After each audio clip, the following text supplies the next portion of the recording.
Let's say you have already set up Alipay. You understand the basics, how to pay, where there can be some issues. But what does it actually look like to use Alipay in real life across the entire day in China? Because this is where many travelers still feel unsure. It is one thing to understand the app. It is another thing to actually know how it fits into your actual day of travel. So in this video, I'm going to walk you through how I would actually use Alipay in one day in China, from the moment I leave the hotel in the morning to night. All right, explorers, time to Project A. For those who are new to this channel, my name is Lee, and my channel Project CN is dedicated to help tourists travel to China with less frictions. Consider subscribing so that you don't miss out the latest info about China travel. And if you are new to Alipay, please make sure you check out this playlist, as it covers all the basics about mobile payments, especially Alipay. Now let's go over the real-life scenarios while you're in China. I will make these real-life scenarios more practical and more reflective of the actual payment methods you will come across in China. Because Alipay doesn't just have one type of payment methods. There are many ways of using this app in real life. The most common methods are, number one, show to pay. The merchant scans your payment code. Number two, scan to pay. You scan the merchant's QR code and make the payment. Number three, transport QR codes for metro and buses. Number four, in-app or mini-app checkout for services like taxi or food ordering. Number five, and in some situations, peer-to-peer transfer as well. Let's go through a full day and see how these different types of payment actually shows up. Let's say I leave the hotel and go and grab a coffee in the morning. This is probably the easiest place to use Alipay. Most cafes, bakeries, convenience stores, and chain outlets in large Chinese cities support it very smoothly. And Alipay is widely used for everyday retail and food payments in China. In the morning coffee situation, there are usually two common types of payment flows. The first one is show to pay. In this case, I open Alipay, tap pay, bring up my payment QR code, and then the cashier scan my code. This is probably one of the simplest and the most common way to pay at a chain cafe or the convenience store. The second way is scan to pay. That means I tap scan the merchant's QR code, enter the amount if needed, and confirm. Under the scan to pay method, there are two types of sub-payment methods. First, when a shop has a static QR code placed near the cashier or on the table, you will need to enter the amount yourself and then hit confirm. Second, API-generated QR code. The code has already contained the information about your bill. So you just need to scan the code, check if the amount is correct, and then hit confirm.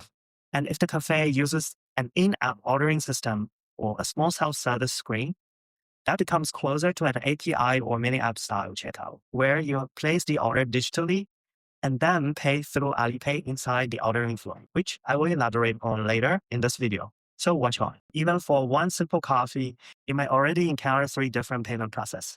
And consider this as your low-stress warm-up payment exercise of the day. Mid-morning, I would like to take a metro. Let's say I'm going to sightseeing and need public transportation. This is where I would open the transport section at Alipay and use the city transport QR code. In many cities, Alipay can function like a transport card for metro and bus services, which is one of the most practical features for short-term visitors. So the procedure usually looks like this. Open Alipay, tap transport, or search for the transport function if it is not visible on your homepage. Select the city that you are in, activate the metro or bus QR code. Then, when you arrive at the metro gate, open the code and scan in. In many cities, you scan in when entering and scan again when exiting. Instead of buying a separate ticket, queuing at a machine, or figuring out coins, you just need your phone like a transport pass. That's one of the moments where Alipay stops feeling like just a wallet and starts feeling like a real travel tool. Now it's lunchtime. At a restaurant, Alipay is usually very straightforward, but this is where I will stay alert to the payment flow, because restaurants in China can handle ordering and payment in slightly different ways. If it is a normal restaurant with a standard merchant setup, I would expect no issues. Sometimes the restaurant gives you a table QR code to scan. So the ordering process would be you enter the restaurant, guided to be sit down at a table, take out your phone, scan the table QR code to open the digital menu, browse the menu, select the food you like, place your order online, and then pay through that digital checkout page. That is more like an online or API-style checkout flow because the ordering and payment happen together inside a digital system. Other times, the meal is ordered first, and then at the end, either I scan their QR code or I open pay to let them scan mine. So at lunch, I would be comfortable with all these three possible scenarios: scan to pay, show to pay, or order online and pay inside the system. Later in the day, maybe I am too tired to walk, or I'm heading across town, and I would like to order a taxi for this. This is where I would use Didi inside Alipay app. Didi is a Chinese taxi hailing app that can be accessed through Alipay itself.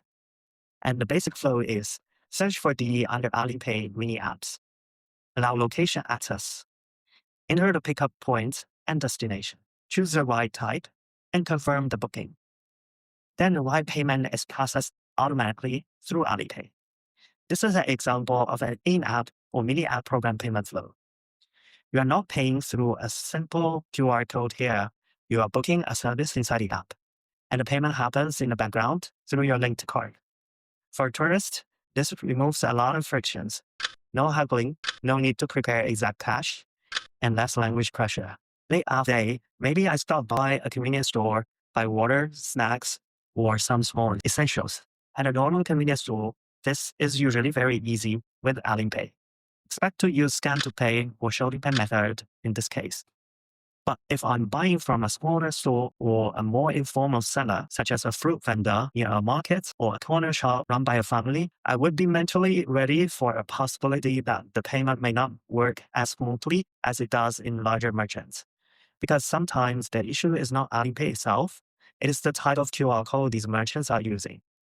Larger merchants usually use proper merchant payment codes, whereas smaller vendors or informal sellers may sometimes use their personal static code.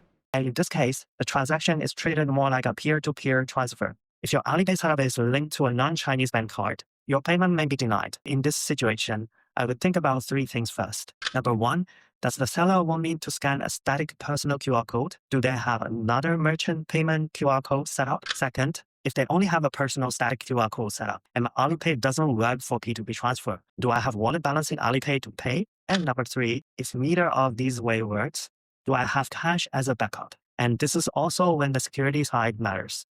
If I'm scanning QR codes in more informal settings, I want to make sure I'm only scanning codes from trusted sellers, not a random QR code stuck somewhere suspicious. And I also want to make sure my wallet security settings are turned on, especially verification for payments, so nobody can misuse my phone or my payment code if something goes wrong. If you are concerned about your Alipay wallet security, make sure you check out this video as I share knowledge on how to make sure your wallet is well protected to avoid potential scams and financial losses.